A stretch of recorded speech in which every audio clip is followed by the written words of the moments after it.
Hey there, Laker fans. Welcome to another episode of Lakers Detailed. I am your host, Vinay, with my co host, Raj. Raj, the Lakers lose a heartbreaking, I think that's the right word to use, heartbreaking game 4 in Minnesota, a game where they were up 10 going into the fourth quarter and managed to do.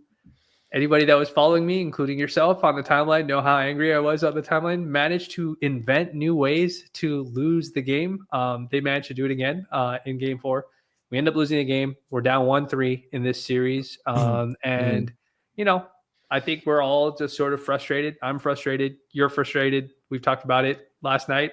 We were supposed to do this stream last night, and I messaged you and I said, Raj, I'm too angry to do this stream. I'm just going to end up cussing the entire time. So let's just postpone it 24 hours later. I'm less irritated, but how are you doing, my friend? How are you feeling 24 hours removed from that game 4? Yeah, not much better, to be honest. I thought today would feel a lot better, and it really hasn't. Haven't even been able to enjoy any of the games. I haven't watched any basketball today at all, so no idea what happened in any of these, but got the Houston Warriors one kind of pulled up, but no, this is frustrating, man. I put out the stat today, Vinay. We're 2-11 in our last 13 playoff games. I mean, you can put context around whatever you want with that when you have LeBron on your team, AD at the time, obviously, but within that are a bunch of fourth quarter leads, are a bunch of blown leads, are a bunch of miraculous shots, right? I was going back and rewatching because it's my job now, but went back and rewatched, and those Nas Reed threes, man, I was rewinding it, and like if it was just a little off, and it wasn't, it was clean through. Just a bunch of frustrating stuff. The Randall threes as well. I don't know, man. This feels like some self-fulfilling prophecy shit where like every year we go into it and go, all right, this is the plan, and then some dudes just get hot. Like there was a stat that they went on the broadcast, and I'm going long, but like Nas Reed was undefeated in the he didn't miss in the fourth quarter of 4 games. Of 4 games. Yeah, he's made everything, and like I think he hardly shot the ball in the first 3 quarters of game 4, and he just comes in just firing lasers just from the start. Like the play where folks as the folks start coming in, as always, I didn't do the regular intro outside of just introducing the folks, but if you're on YouTube or if you're on X, if you ever get a chance to just hit the like and subscribe button on Lakers Detailed. I supremely, it helps us out a lot, and we appreciate it when you share it. Raj, actually, in the past 2-3 weeks since I've been posting the YouTube shorts, I think I told you this before, like maybe a month ago. I go and I play Wednesday nights with a bunch of people, like this open run. There's like 25 people. We have 2 full courts. And one of them came up to me and was just like, dude, do you do a Lakers podcast with another Indian guy? I was just like, yeah. And he's just like, oh, you showed up on my YouTube. And then some other guy just last week came up to me and he just like, my kid was watching something and you popped up on the YouTube short, and they're like, "Yo, this is Kaka." Like for the folks that don't know, Kaka is like saying uncle in our language. So it was super funny to see that. So we always appreciate all the support and the stuff like that comes to it. I also did a playback for game 4, so people got to experience what it's like watching me have to coach and watch the games and chat and stuff like that. So that was a lot of fun. So I appreciate all the folks that were able to join the watch playback too as well. That was a cool experience. I think it was a nice test run for what we might potentially do into next season. So appreciate all the folks filing in. So back to the game. I was going to say we're going to jump around talking about different plays because I feel like there's so many individual plays that did it. But like just as you say, the Nas Reed shooting threes thing, the play of where Luka gets the one-on-one isolation against Nas Reed, the one that he's been hunting the entire fourth quarter that he can't seem to get because Minnesota doesn't want that matchup. Dribbles by him, misses the layup, runs back. It's a 5-on-4 advantage to the defense, the Lakers, but for some reason Luka decides to run to a guy that's already covered by Austin Reeves, leaving Nas Reed wide open, who walks right into a in-rhythm 3. And it's just like, bro, stuff like that last night, I was losing my mind. Like when I was on camera, it was still measured, but like in my mind, I was just like, bro, I could punch the wall right now. But it was frustrating. Like Randall's shooting, like if we want to talk about something crazy, like Randall's jump shooting, like the amount of contested jump shots that he has been hitting, contested threes he's been hitting, has been freaking crazy. I saw a tweet from I think Dane Moore. I think he covers the Wolves. Yes. And he posted a graphic of the 5-man lineup that they've been closing with all season long. And he was openly saying, he's like, this has been one of the worst 5-man units that the Wolves have in the regular season. And for them to be like one of the best units forget against the Lakers, in the playoffs, he's like, I can't comprehend what's happening right now. So I don't know. I don't know if it's us or if it's them. It's probably a little bit of both, but we're here now. This is where we're at. Yeah, Randall's numbers are crazy. I was thinking about this.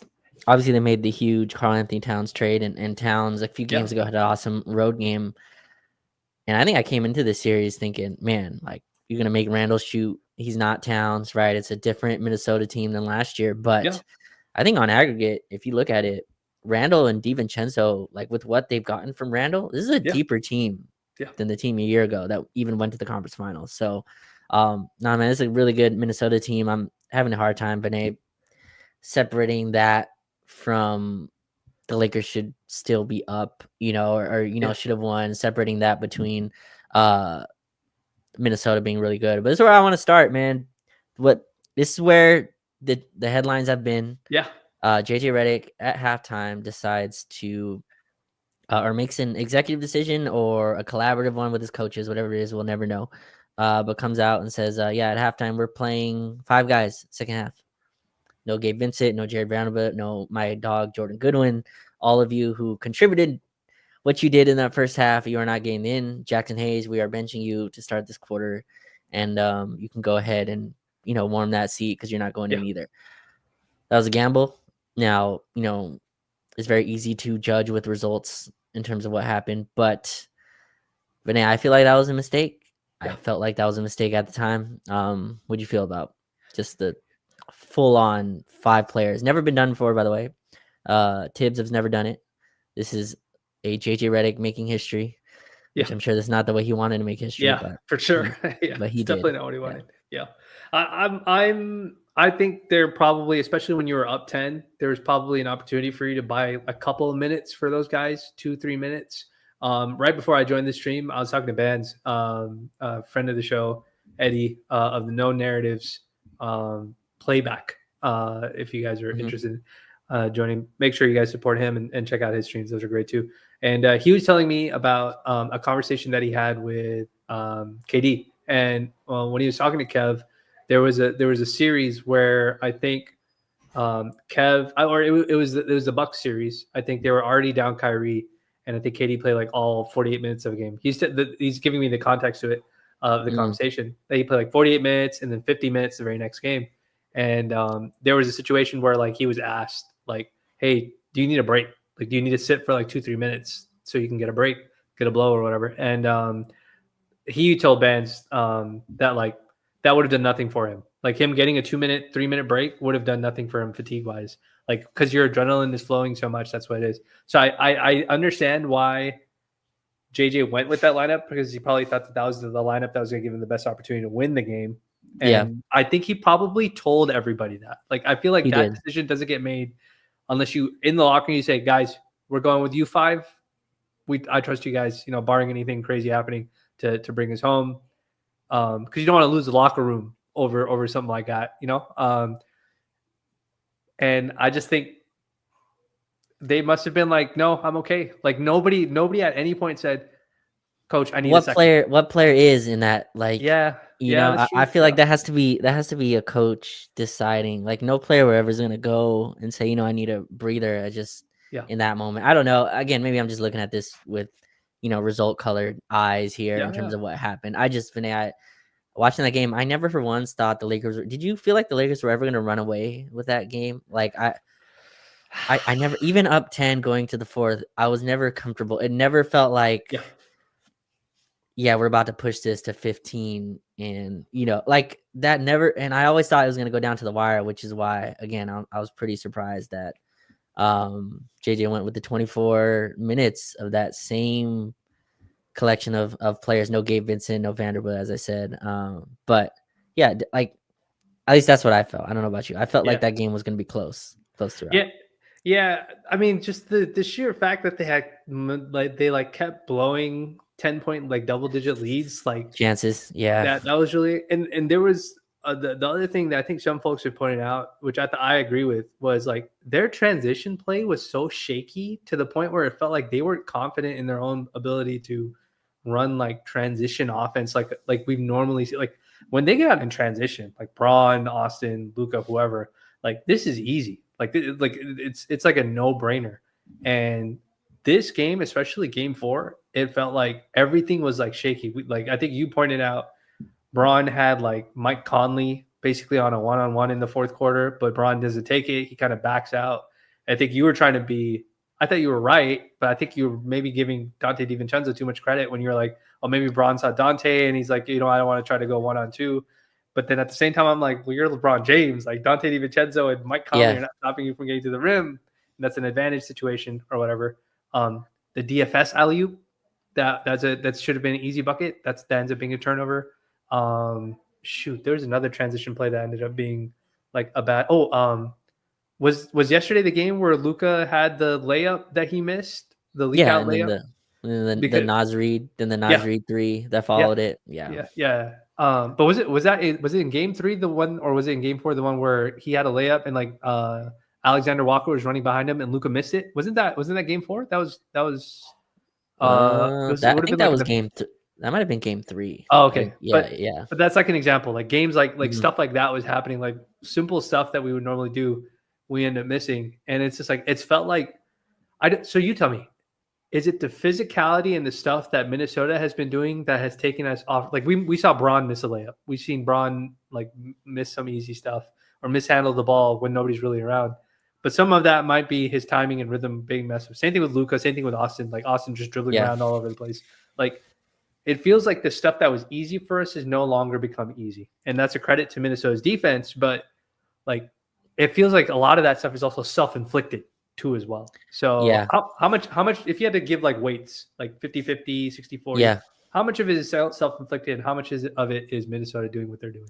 Yeah, probably 60 Minnesota and 40 self-inflicted. I think those two can kind of bridge back and forth. But we scored 36 in the third. I mean, felt like the offense was starting to hum. Felt like we were finding stuff. Shout out to Rui. Rui and Austin were amazing in that third quarter. Carried them kind of with their shot making, but fourth quarter 19 points. And there was a huge conversation on what the Lakers should run, and there should be more motion. And I think we both agree there should be more organization in terms of what they run. But man, LeBron, one shot in the fourth quarter, 0 points. Luca 1 for 6 in the fourth quarter. And Austin goes 2 for 7, all 3-point attempts. Obviously missed the one to tie it, but had the huge one right before it coming off a screen out of the out of bounds call to hit the 3 going back. We have a fourth quarter offense issue, which I think, again, you can go back and watch our trade reaction video. You can watch any of the pods that anyone has done. Vinay, the part I keep going back to is we're going to lose because we can't score. And like that, which is crazy. Yeah. That hurts. Like, again, there's other factors. Minnesota had 18 offensive rebounds. Like, there's stuff there. But I mean, that's kind of the push and pull of when you play this small, you're going to give up tip out rebounds and stuff like that. And you hope you make up with it with the speed that you have on offense. But that's the part that's killing me, man. We can't score in fourth quarters. Let's get to the meat of it. Is that just their isolation offense? Is it something Minnesota is doing? Like, I think, we're now down 3-1. It might be too late to have massive overhaul changes in what we're running, but that's a problem, man. We have an 82 offensive rating in fourth quarters. Just abysmal. That would rank last in the league by far. The trio or the death lineup that we went with is like a minus 70 or something. Or no, they're minus like 8 or whatever in their 70 minutes. Just losing those minutes. I don't know, man. I'm shocked we can't score. I don't know what we do. So I think the reason why we can't score is because Minnesota is essentially turning around and turning the game into an iso ball game. Like I've been watching the Celtics Magic series, and Mhm. if there is any team that's good at forcing another team to play isolation basketball, it's the Celtics. Like they Mhm. absolutely believe that they have 5 to 6 guys, maybe 7 guys even, where they can take all 7 of those guys and at any point substitute any combination of 5 of those 7 guys and just straight up play iso, switch everything on defense and win your one-on-ones on offense basketball. And the thing is that the Lakers are being defended that way by Minnesota. Minnesota is saying, we're going to put 5 guys on the floor, which is Jaden, Ant, Randall, Nas, and whoever is playing well, whoever the 5th starter is that's playing well. Might be Rudy, and sometimes Rudy played in the 4th. It might be Dante, it might be Nah, it could be Mike Conley. But usually it's been like Nah, Dante, or Rudy, right? And they basically said, we trust all 5 of our guys in isolation basketball against your guys. We're going to try to make it so you don't get to hunt the guy that you want. We're going to make it so that Luka always sees Jaden or Ant or Randall. Same thing for LeBron. We're not going to let him pick. Like, we don't want Naz Reid to be the guy that has to defend Luka because we know that he can't stay in front of Luka. And same thing for Naz against LeBron. But these other guys, we'll take our chances with them in front of them. And the Lakers are just not won those situations. Like we haven't won enough of those isolation situations on offense, and then we can't defend them the other way. Like people are like, "Oh, Luka can't defend." And you rewatch the game, like Ant hit 3 heavily contested threes. Like I think Luka fouled him on one of them, but 2 of the threes that Ant hit, like one was damn near the logo, stand still, like, and then the other one, like he was contested really well. He just made it. And my thing is that when a team forces you to do that in the 4th quarter the entire game and they're not sending help. Did you see them send help in the 4th? They did it in the 3rd quarter on Luka's screen action, but they didn't do it in the 4th quarter. In the 4th quarter, they're like, no, Luka, we're not doing this because we're getting torched by the short roll. We don't want Rui to get these shots available and whatnot. I think we didn't do well enough offensively to do that. And I think that's caused our offense when a team plays that kind of defense, I'm going on long, but when a team goes with that kind of defense, the entire purpose is to slow you down, remove all the advantages that you have, and you have to play pure basketball. One-on-one, can you score on me or not? And the Lakers just haven't been able to do it these past 2 games. So I've heard like there's the conversation going, is Luka Ball detrimental to winning, right? And I think that's unfair. But anyway, that's kind of the theory going on. I'm gonna give you my theory, Vinay. I got some numbers for you. I'm kind of throw up here. There's all this talk, man. Luka's isolating too much.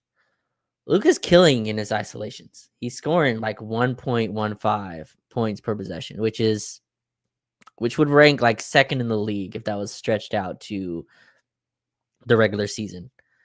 He's scoring well in those positions. He's winning his one-on-ones, Vinay. But I think what's going on is we've taken away the rim for him. So he does not have a lob threat, right? And so if you look at the numbers from last year, Dallas's playoffs to our playoffs, he's actually a better isolation scorer with us. He's scoring way more points possession. He's in the 97 percentile. What has died is the pick and roll ball handler. He's averaging like 0.7 points per possession. 0.7, which would be like me and you in playing 3-on-5 against NBA players. Like it's awful numbers. Sure. And I think, and this is my theory, is I don't know how anyone watched Dallas last year and thought and not understood that Luka likes to have a ball handler next to him. Yeah. Right? Excuse me, a rolling center next to him. Rolling center, yeah. And it's just they run LeBron, Luka pick and roll. Gobert's not on LeBron. Gobert's on Rui Hachimura. And so Chris Finch, who's coached a hell of a series, like I think you could say he's outcoached JJ Redick. Well, there's no shame in that. Chris Finch is a really, really good coach. I mean, he's a tenured coach. He's not a rookie. Like our coach is a rookie. Yeah. Right. And so he's saying if you want to involve Gobert, you're gonna have to involve Rui Hachimura, who's way less dynamic.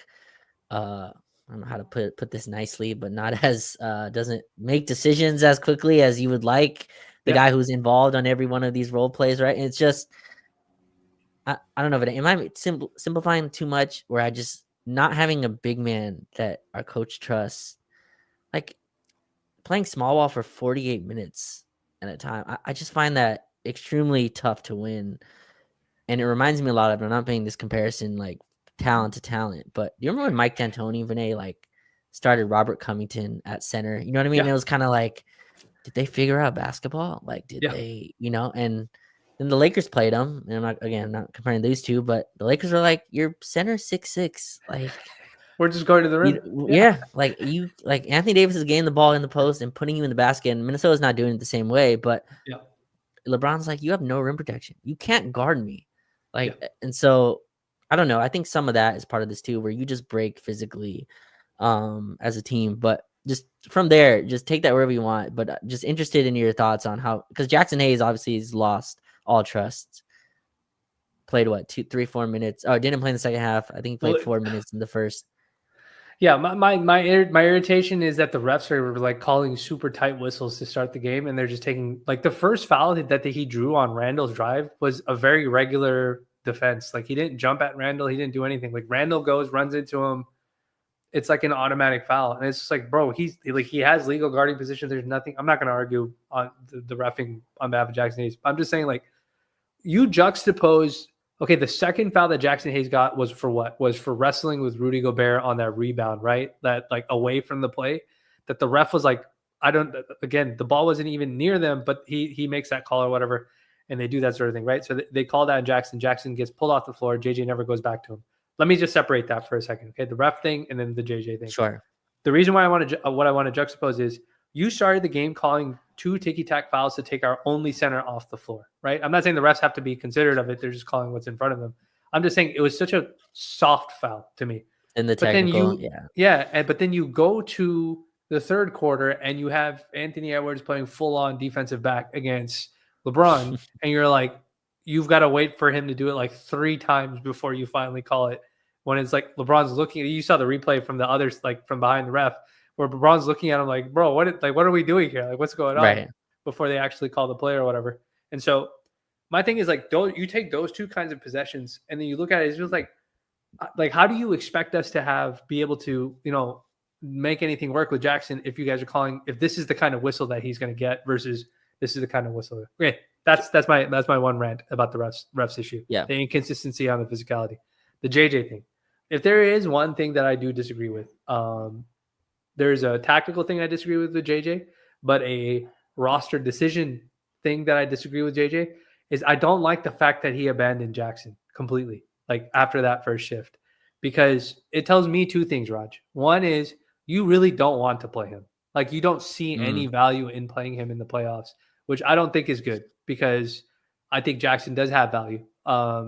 I thought they started the game off with Jackson on Jaden McDaniels, and then they put Rui on Rudy, and I was just like, oh, this is really good because now you're doing real matchup to matchup. This guy's fast and agile and long. This guy's slow but heavy and strong, and matching them up defensively correctly that way. I thought that was good. I don't know why we went away from that, but that was one of my biggest gripes with JJ, like that he abandoned guys just for the sake of like. Is that okay? Like, can you like just be like, yeah, you know what? I'm just never gonna play this guy ever again. Like 8 minutes. Like we talked about this after game 2. Like, is 8 minutes reasonable? Like, I don't know if it was reasonable in games 3 or 4 to not play him at all. Yeah. I mean, you remember this? My first question to JJ was basically centered around. I wasn't explicit with it, but it was kind of centered around how important is Jackson Hayes. I said lob threat, but at the time, the only centers that were lob threats were Jackson Hayes and Christian Coloco. So I was obviously referring to Jackson Hayes, and JJ gave a very fluent response about how important it was and how it changes the geometry of the floor. I'm not going exact here, but you're right. I think this showed, and look, Vinay, I think you would agree that you can get to the logic of someone not trusting Jackson Hayes, right? It doesn't take long to go. No, for sure. Yeah, I get it. Like, hey, this guy picks up. You gave the context around the fouls, but Jackson Hayes commits 2 fouls before he gets to the scoreboard. Like before he checks in. But like my counter is then just let him play through the fouls. Who cares? Yeah. Like if you're gonna play him 8 minutes a game anyway, let him play. Let him, if he picks up a third, he picks up a third. Like if he fouls out, he fouls out. Let him play. And I think that's where it's gone. And JJ obviously has a affinity to small ball, has affinity to obviously Dorian Finney-Smith, the player that he's been affectionate about for a long time. And he's a guy that he trusts, and it makes sense as the vet. I think he trusts them mentally to make the correct mental decisions of what they have to do to be on the floor. But I'm with you. And now, like, the tough part is going to the summer, Vinay, and going, man, if we play Jackson Hayes, who would beat the Timberwolves? Yeah. That's also the part that I try to separate as well, but I'm with you. I just think we lean so heavily into this that we've lost kind of the plot. And again, you watched Dallas last year. I don't know how you watched Dallas and don't think Luka needs somebody to roll to the rim. Yeah. And all the stuff you're talking about where, the isolations, the one-on-one play that Minnesota baits you into, I think that happens because there's no threat at the rim.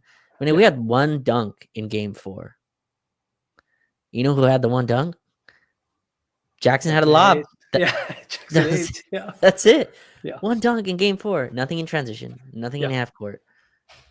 It's tough to survive that way. I don't know. Yeah. So okay. So let's zero in on Jackson a little bit. And again, like, I'm not doing this in defense of Jackson. I'm doing this because I want to illustrate what the value is of thinking about tactical usage of limited role players. Okay, because we did have some guys. Levando's a limited offense player. Jackson's a limited offense. We don't have to, be confused about all that sort of stuff. They're limited, but there is still tactical usage to it. As I watched yesterday in game 4, and I think it might have happened in game 3 yesterday, the Wolves play a lineup of Jaden McDaniels, Naz Reid, and Rudy Gobert at the same time. All three of them at the same time. Normally, you'd think you get a substitution Naz for Rudy, or if Jaden comes out, you just want to keep more size on the floor. But no, they played all 3 of them big. And the Lakers were trying to counter with, like, Jordan Goodwin as their 5th guy on the floor. Like, we didn't even go back to Jackson at that point to be like, yo, maybe we should have another big guy, because they just literally have 3 big guys and 2 of them don't really want to shoot the ball. Right. But JJ didn't do that. So there's no tactical deployment on that part. But there's another layer of tactical deployment that can occur even in what we were doing. Like, one of my biggest gripes, and I know this was one for you too as well. I talked about it on the playback, and I tweeted about it too as well, is that we were allowing the Wolves to full court press Luka. Right. First of all, we decided never to change the ball handler. Apparently, Luka was the only one who was allowed to bring up the ball, which was annoying in itself. That was one issue. Completely separate, whatever. He's the superstar. It is just what it is. That's fine. But you allow him to get pressed the entire time. There's 2 turnovers we have where he gets stripped at half court because he's basically being ball pressured all the way by half court. Minnesota's waiting for him at half court so they can either trap him or really force the ball against him, or whatever the case might be. But in that situation, when Rudy Gobert is on the floor, why not play Jackson Hayes to, at the very minimum, set a screen in the half court or in the back court so that Luka can come down the floor, and it basically turns into Luka versus Rudy Gobert and drop. And he has, like, rhythm going into the possession, as opposed to having to dribble backwards all the way into the position. Like, there's tactical deployments to certain things that the Lakers could have done. And I thought one of the biggest kind of ball dropping things that JJ did is he just kind of abandoned the idea of any tactical usage of his players to any degree. He just kind of threw guys out there like blanketly and just said, this is just what it's going to be. And if they do it, they do it. And I just thought you really hurt your margin of error. Like, the margin of error got really bad when you went in that direction. And then that's why the 24 minutes hurt us so much. Yeah. So I've seen that as well. Kind of screen for Luka at the backcourt to get Jaden McDaniels off him. I guess my counter, man, I'd love to know what you think. Again, I feel like when you're tired, you revert to, you take shortcuts is kind of how I see it. But I think they didn't want to bring an extra defender, I'm guessing. So, like, if, let's say somebody comes and screens for Luka, at the lower half court, that brings an extra defender in. And I just feel like they didn't want to bring that into him. I don't know if that's the reason why, but just rewatching the game, it felt like. And the other part of this too, Vinay, if Luka, I don't know if you were advocating for this, but for, like, people were saying LeBron should bring it up instead. Yeah. I want people to, I know you do this, but people to go back and watch what Jaden McDaniels does when Luka Doncic gives up the basketball. Yeah. Full on ball denial. Like, just you're not getting this back. You're never touching it. Yeah. You're not. Number one, I'm not switching off you. Number two, you're not getting this basketball back. And so Luka would have to work to get the ball back. And just again at that minute load, at who he already is as an off-ball player, I think JJ was like, let me just give the man the basketball to start possessions. And it was Minnesota's really good at diverting all their attention to one guy. But again, I just thought our offense became really, the word I kept thinking for is predictable. Like, it just felt like a very predictable offense. It was very much, where's Gobert? Where's Naz Reid? And like, you give a defense that good the same diet of offense, 6-7 straight attempt, like they're gonna figure it out. And I thought they were able to. Another thing I think is interesting, I kind of want to go on this point here. One shot, Vinay, for LeBron in the fourth quarter. Oh yeah. So this isn't a bashing session, but yeah, it's definitely going to sound like that. But yeah, that's a good disclaimer to give up front. Go for it. But I'm curious. Like, obviously, LeBron didn't go into the fourth quarter thinking I'm gonna take one shot, right? That wasn't the idea. Sure. Like, he's LeBron James. In my opinion, that was a game 7. Wasn't an actual game 7, but just in terms of the margins and all that, in terms of coming back from 3-1, 95% of teams that go up 3-1, yada yada. One shot, no free throws, 0 points. I think he had 2 assists, if I have that correct. Both of them. We should say the good part. 2 incredible defensive plays. Incredible blocks, for sure. The block on Dante, the strip on Randall or Nas. I can't remember who it was. Yes, on Randall. Yeah, 2 stripped it out of his hands. Incredible defensive plays. Incredible. The block on DiVincenzo, right, which led to the Dorian 3, which I thought we would win after that, Vinay. The Dorian 3 was the one where I thought we have it. Up to, I think, a minute remaining, or a minute of something change remaining. Then Naz Reid comes down and buries another triple. But we can go through each guy, but I want to start with LeBron. One shot. And watching back, it's so interesting. You just forget, because Luka's so omnipresent. Like, he's just in control. I went back and watched and go, man, LeBron is just waiting for the ball here, waiting for the ball there. And all of a sudden, Vinay, 7 minutes go by and he has not touched the basketball. So I can understand from his perspective. And I think part of this, he had the inbound that obviously when he threw the ball away on the inbound with 30 seconds left. I feel like he hadn't touched the ball in 3 minutes. I don't know. Talk to me. LeBron, one shot, do or die game. Okay. Where you at? Where are you at with that? I will start this off by saying I thought Braun was fantastic on defense. I thought he did a really, really great job. I think the only reason we're in that game is because Braun was phenomenal on defense.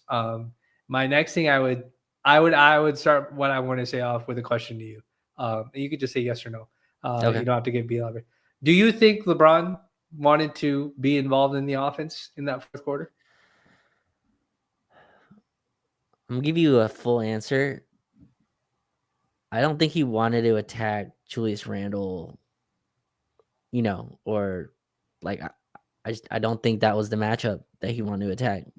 Minnesota's very good at pressuring, and Randle's having the best defensive series of his life, and he's been incredible. And we said before the series started, I'm gonna let you obviously go, but Randle's the one guy that can match LeBron in like body, physicality, and especially when LeBron's 40, right? We're creating 40-year-old LeBron to 28-year-old chiseled Julius Randle. It's a tough matchup, but that's how I'm gonna answer that. But you keep going. I'm guessing your answer is no here. No, yes, you already knew what my answer was gonna be.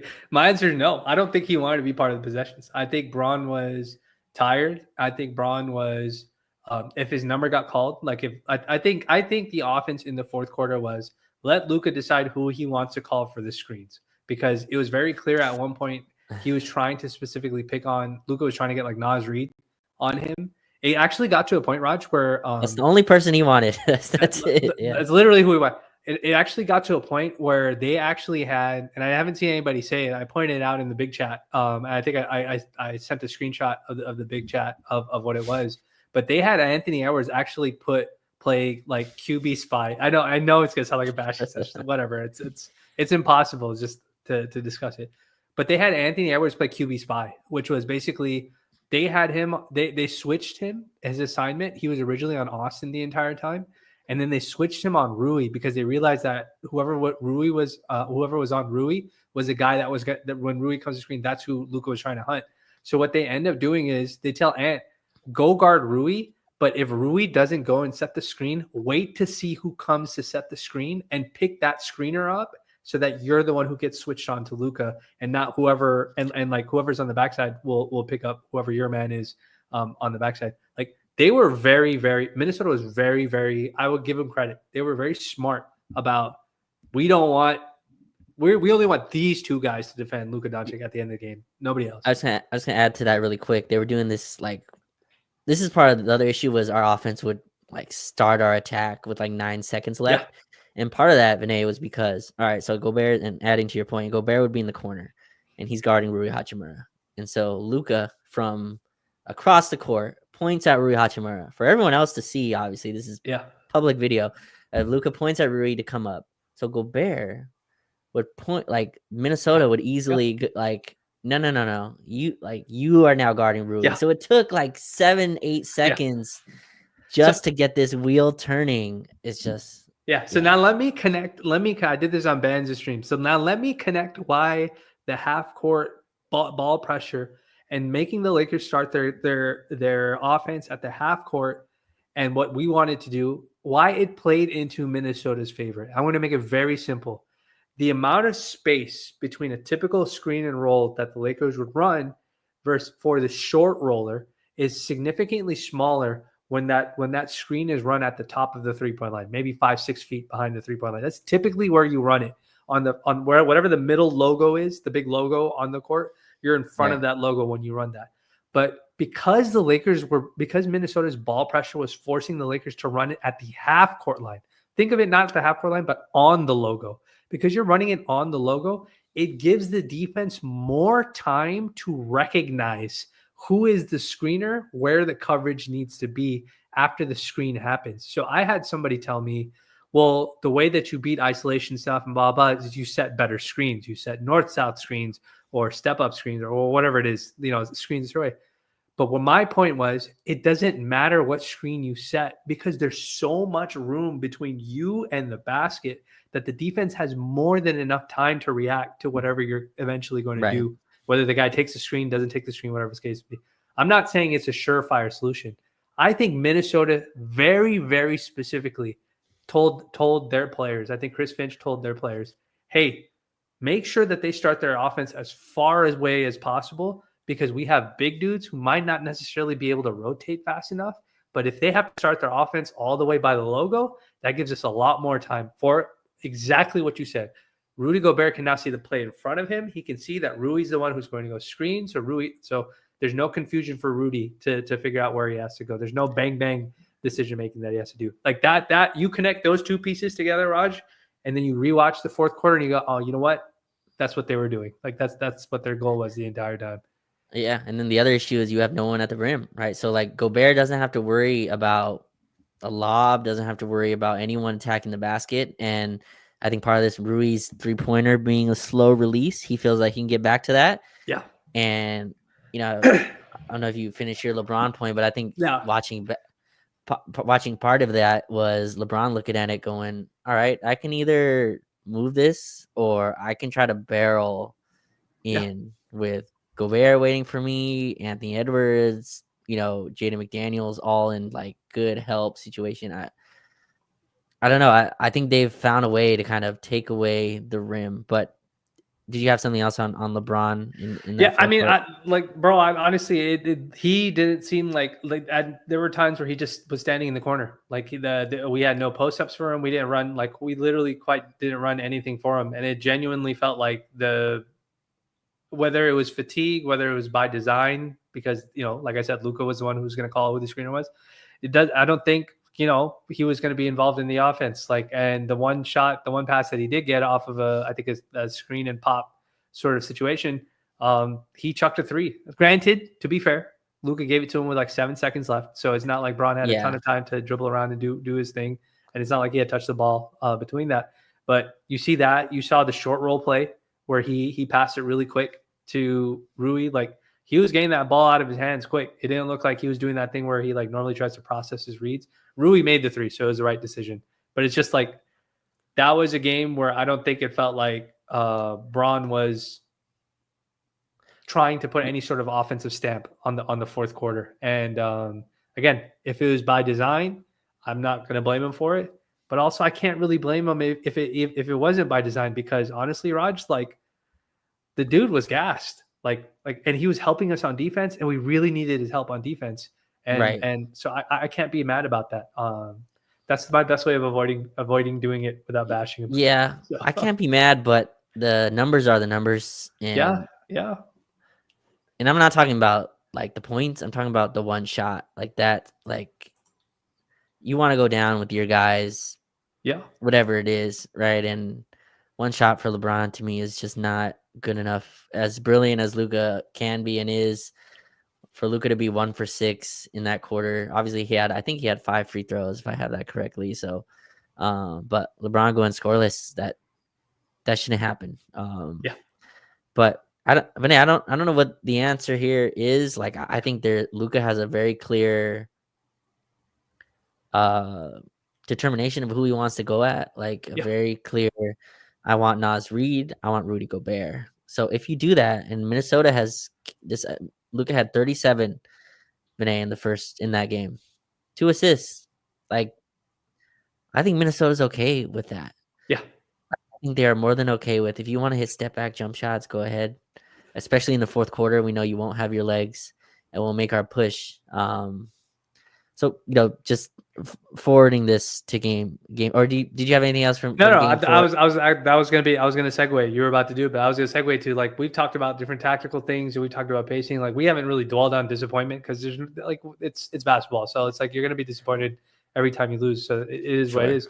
But like, segueing into what is, so like right before we started the stream, Roger, like you and I was saying, look, it's very difficult to win 3 in a row. Obviously, we know it's impossible, darn near improbable, because we know Braun has done it once before, to come back from 3-1. But we've seen it happen before at lower rounds. We've seen Braun do it at the finals rounds, but that was 9 years ago at this point, so there's not much to learn in that capacity. So my thing is, I would like this team to go out with a fight. I don't want this team to just roll over. Like, I just watched Cleveland get 50, or Miami get 50 balled at home. Like, that was like, if I'm a Miami fan, I'm probably very disappointed. Even if you knew you weren't going to beat Cleveland, you want to see them go down with a fight. I don't think the Lakers are so much worse than their matchup with that they can't, like, they can't, what's it called? Like, they can't push this to a game 7. So I'd love for them to show up with better execution, finish these games in the fourth quarter and whatnot, and win game 5, potentially steal game 6, and bring it home for game 7, and give ourselves a chance. What do we have to do? Like, I know there's no one simple answer, but if there is like 2 things through 4 games that we watched so far, if there are 2 things or 3 things, and we could just go back and forth on this, what is like the top thing you would love for the Lakers to fix, if it's fixable? We can't just say like, I hope Julius Randle stops making jump shots, because that's not reasonable. But what is a reasonable thing that you think the Lakers can fix that gives them a chance to make this a series? I would zoom out real quick. I feel like, obviously it's the toughest because you go home, but I feel like game 5 is the toughest one, Vinay. And the reason being is, you're at home. It's very easy. And we've watched, as Laker fans, we've watched so many elimination games from the correct side of things, right? From the right side of things. There's a run that every team that has a chance to end a series, like, they go on at least one run within an elimination game. And that's the point where the team chooses, all right, are we fighting this, or I can smell Cancun? You know what I mean? And not from like, I'm talking about from a subconscious level, not, no, as for competitors, sure. Obviously you want to compete, but it's not basketball mortality. Like, you can feel it. Right. Exactly. So that's the part I want to look at. But just, I think we need at least one game where all 3 have it going offensively. And I think it's going to take that, honestly, in game 5 to win. Minnesota is very confident. They feel like they let one get away, I'm sure, in game 2 where the Lakers went up by 16 after the first quarter. But I think all 3 of our offensive guys need to basically carry. I just, at least in that game 5, Minnesota's going to try to throw out the stops, I feel like. But offensively, man, I think that's where it is. I need like a double-digit lead to kind of feel probably comfortable. I just think their offensive execution and their entry point offensively is just a lot easier than ours. They can, they have Anthony Edwards who's going at Luka and Austin, and I feel like that's just been a easier entry point than ours, which has been going at their big men and their switches. So I think the offense has to find themselves, man. I don't know any other way. And obviously the rebounding, the offensive rebounds, but I just think when you play this small, you're going to give up a certain amount of that. It's just inherent with the style we play. But we have to be able to hit our threes. Rui was awesome. Austin had a great second half. I hope he kind of parlays that into the first half in game 5. But yeah, pretty much it, man. Like, this is do or die. No more. There's nothing left. Like, that's it. Yeah. What sucks about these, man, Randall can come out and hit 5 threes in the first quarter and you're done. Look, dude. Like, young team, they're gonna go, like, they're playing house money, dude. Like, they have no pressure at all because they're like, hey, you know what? We still have a game at home. They can play loose. They can do whatever they want and not feel bad about it. And I think Ant has those guys really rallied to a point. Clearly, this is like a get back series for Julius Randle. So with how laser focused he's been, but look, my top thing is like execution.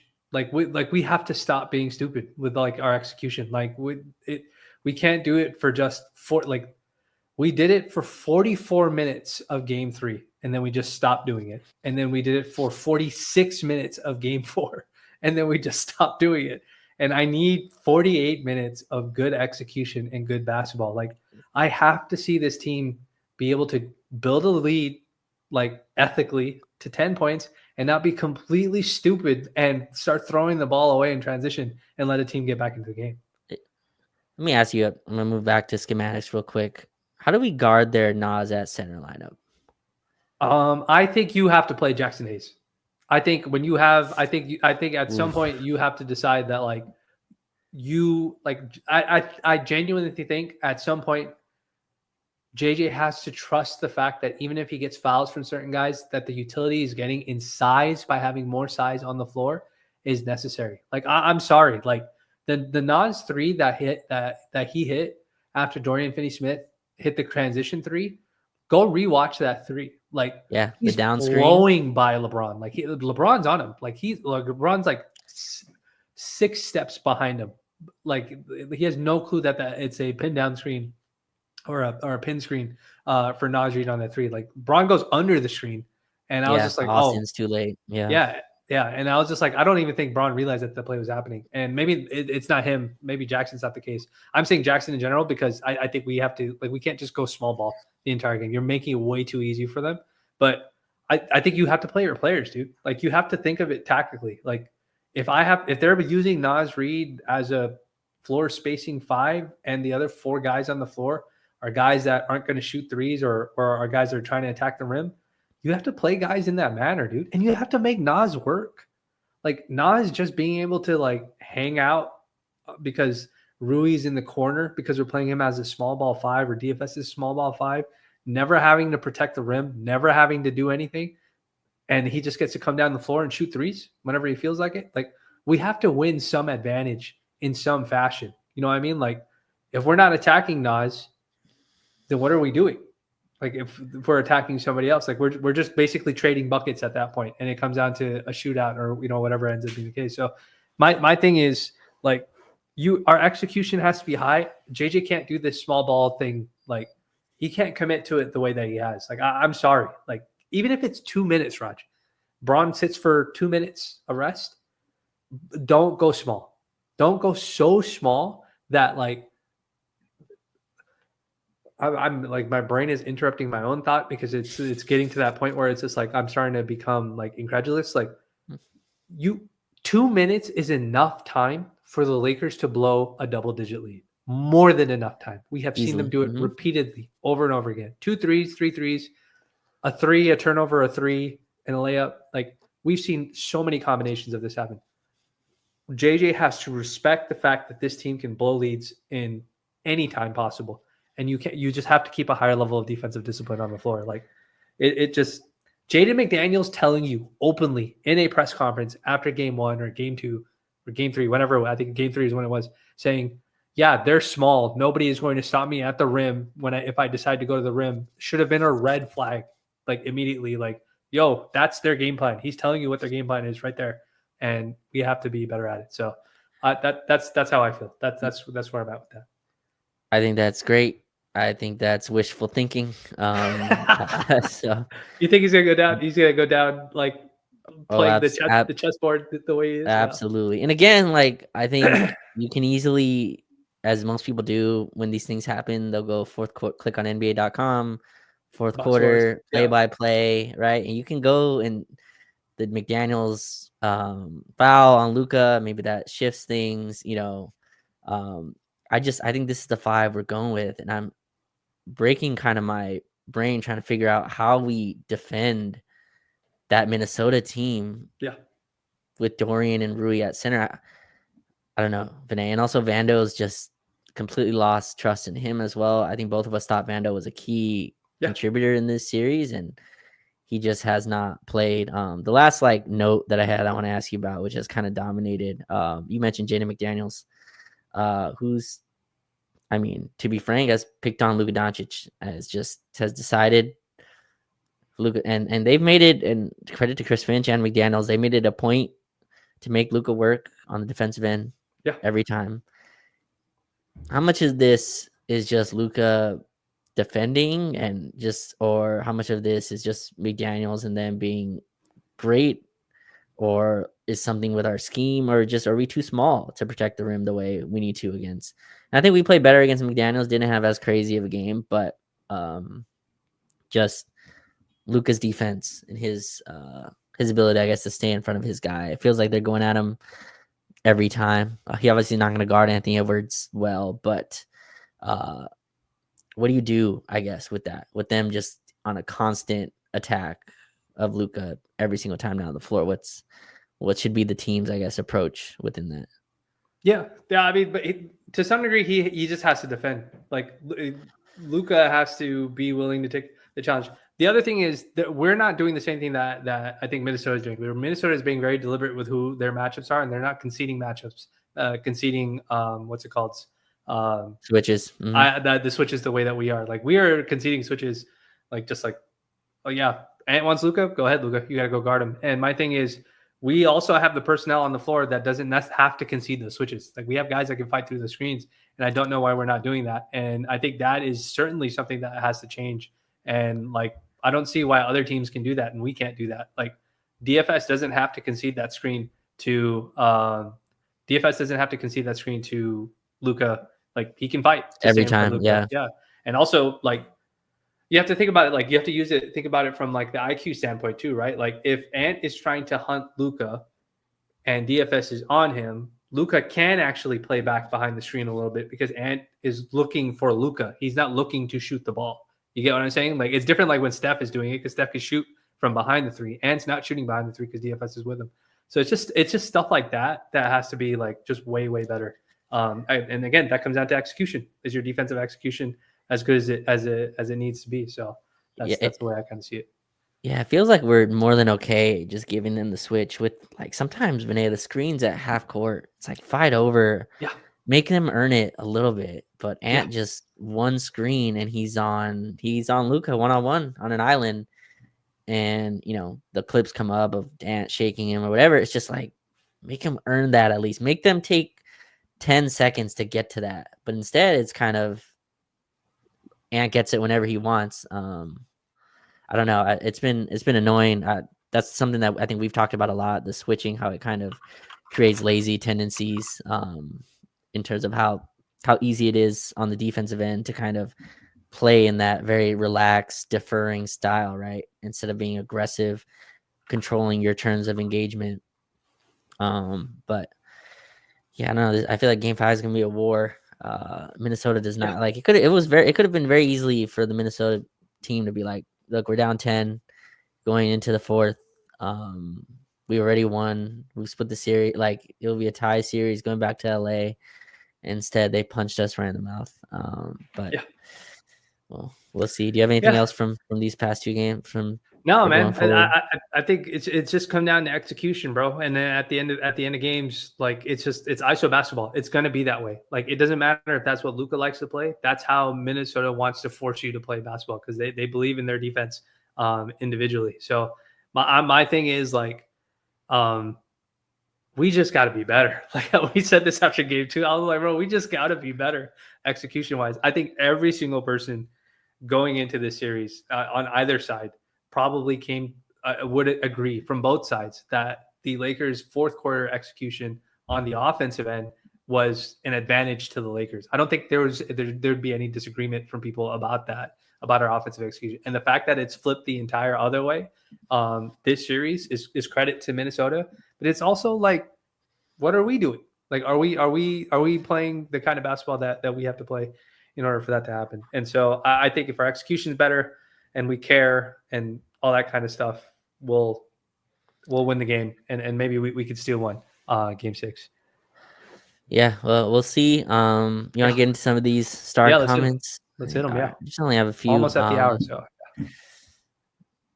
we got one. We got a question on YouTube from F. What do you guys think about how Jackson Vando not being able to stay on the floor affects the rest of the sub rotations? Feels like Jackson Vando are trying too hard to be physical versus high energy. Yeah, I mean, but that's like a legitimate thing. Like as soon as you lose to those two guys, it's like now you're in trouble.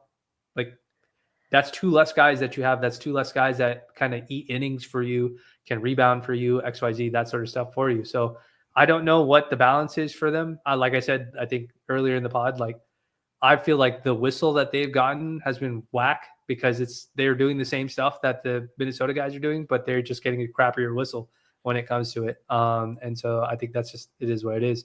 And so like that's where I'm at with that. What do you think, Raj? Do you think Vando, like someone needs to tell him, like, you don't have to take the agitator role that serious? Like, I feel like he's really just pretty much come in, not even playing basketball, really just trying to start beefs with every single player on the floor. And I think JJ's had it with him. Now I'm with you. I still think he's extremely vital to what we do, but like that's been annoying just from an outside perspective. I can't imagine it, being on the floor with him. But yeah, I'm with that. I think it does mess with the rotation. I think it's part of why JJ went with what he did. Say if I'm starting Dorian anyway, what sub am I making? Like what forward is coming in, what center is coming in. So I don't know. I just don't see that changing. Like I think the leash for both of them are very short. Both of them are getting long leashes. But both of them aren't going to be able to have 4 mistakes or 2 mistakes and be like, oh yeah, I got this. Don't worry. Like, no, especially in a game of like, you thought that game had a lot of magnitude to it. This one is obviously even more. So I think JJ is going to go down with this ship. And he feels like an arrogant and I think that works to his, it works to his advantage. It's a nice way of saying it. Yeah. Yeah. I mean, there's a level of arrogance that I think you need to be successful in any endeavor, but obviously I think JJ has that inbound, so we'll see on Wednesday. I don't think those guys are gonna play much, man. I just don't. From Carl on YouTube, I remember asking y'all Lakers are capable of handling Minnie's athleticism in a 7-game series. This is exactly how I feared it would be. What is more mind-boggling to me is Austin's IQ drop. I think Austin is, we didn't delve into it too much. We'd probably do it at level when we do like the autopsy report on the season in general, or the review in the season in general. But like he's been a little shied away by the physicality. Like they've put like people are like, oh, why isn't Austin playing better? Like first and foremost, he's being guarded by either an all defensive guy in Jaden McDaniels, or he's being guarded by the best 2 guard in the NBA, who is also a really, really, really above average defender in Anthony Edwards. So I don't think it's by chance that he's not as effective as he's going to be. Now, if you thought that Austin was going to be really great as a third option, which I certainly did, we ran into the exact team that would give us problems, which is a team like Minnesota that has like 3 guys or 4 guys that can really defend at a high level at their position. And so that's why like this, I think when we talked about it, Raj, Minnesota, I had mentioned Minnesota was the one team I didn't want to play of all the lower seeds because they can play bigger than us at every position when they decide to play small ball, and that's kind of what's happened this series. Yeah, I'm getting some flack for Austin's play in terms of how it is. I It's think okay. You know if how Twitter works. no, but no, I'm just saying, like, I think again, if you look at the production, if you look at the shooting, he's starting to shoot well. If you take away the one, I think the first or second home game where he went 0 for 6, his percentages are fine. He's been important as a catch and shoot guy. Obviously, there's some defensive stuff that I think has been a mixed bag. But you're right, Minnesota's a very good on ball defense team. Yeah. And they're super physical with you. And like, it's tough for me, Vinay, to like really, I don't know, go at a guy who's playing 42 minutes a game, like it's just, that's tough. And he hit a bunch of clutch ones, not going to be remembered, obviously, because the final one he missed to tie it. But if you rewind, 2 of those threes were massive to stem a Minnesota run. I think one put us back up. So, I'm sure it's not a series he wanted either, but obviously all 3 are trying to figure out how not to step on each other's toes. And both LeBron and Austin have kind of been like, all right, we're going to stand over here and we're going to be threats in other ways. I think it's hurt his numbers. And, I was thinking about this, Vinay. Our late game offense used to be Austin LeBron screening. And I was really excited for Austin screening for Luka, kind of that being a 2-man pairing to go to at end of games. And hasn't worked out, hasn't happened. So Yeah, and we thought that Luka, if you get Luka into the fourth quarter, he's probably going to win all of his isolation matchups, and he just hasn't. And so that's just something that hasn't worked out in our favor. Last question that we have here, George is asking, how do you involve LeBron in the offense that doesn't expend his energy? I guess you need an off season for that. I don't know if you can do anything right now. I agree with you, like in the sense that George, in the sense that like I don't think you could install anything right now that would allow you to do that. I think it's just one of those things where you hope that if he has legs going into it, you can give him a few reps, like you can give him a few opportunities to get his post ups and stuff like that or whatever it might be. But it probably does require like an offseason. Honestly, it probably requires better personnel closing out the game, like not going 5 out, having an actual screener. Vertical threat that both Luka, Austin, and Braun can all 3 of them can utilize. How much of this is just having him more involved throughout the game? Like, honestly, he had 27 and whatever it was, but it just felt like, again, late in that game, he just hadn't touched the basketball for a very long time, and I think that led to the one shot, whatever, in 12 final minutes. I think there's got to be more involvement, some more intentional involvement of his play, and they're gonna need him in Game 5. I just don't see us winning fourth quarters with LeBron taking one shot. It's just not happening. Yeah. I mean, yeah, Minnesota is scoring at way too easy a level, and they found stuff that's really tough for us to guard, especially in crunch time. And they have a unit with Nas at the 5 that just is breaking our small ball units. It'll be interesting. I wouldn't be shocked if we have a situation where I wouldn't be shocked if we run into a situation where they're trying to actively get Braun touches in between all the isolation stuff that's going on. Like I wouldn't be shocked if we saw something like that. So I'll be curious. I'll be curious to see how this sort of works out sorry, I'm like half watching this Golden State game, but I'll be very curious to see how that situation works out for the Lakers. I do think you'll get a shot. I think LeBron and Luka will definitely be like, hey, we're not going to go out with a loss on the court, on the home court. Sure. And but I think Minnesota is going to try and win it. Like they're going to try and stomp it out right then and there. So we'll see how it goes. Yeah, we'll see. I think it could be very easy for Luka also to be like, man, this was a hell of a season, and feel like the amount of turmoil he's had. I wouldn't blame him. We'll see in Game 5. Yeah, it'll be really interesting to see how they come out. I think the Lakers fans would expect them to be on their best on the home court. So we'll see. Folks, we got it through in an hour. I'm sure everybody went through the same emotions that we all went through. And I'm sure we have a lot of anxiety. But like everybody else has said, it's one game at a time. And Of course, it's very difficult for us to win being down 3-1, but you never know. Stranger things have happened before. And when you have a team with Luka and LeBron, it's possible. Anything is really possible if they're super locked in, and the team is executing at a high level. So we enjoy all the we appreciate all the folks that were able to join today. If you didn't get a chance to watch it in entirety, you can always go on YouTube. I'll make sure I upload this on Spotify and Apple for the folks that prefer to watch the video podcast in that form.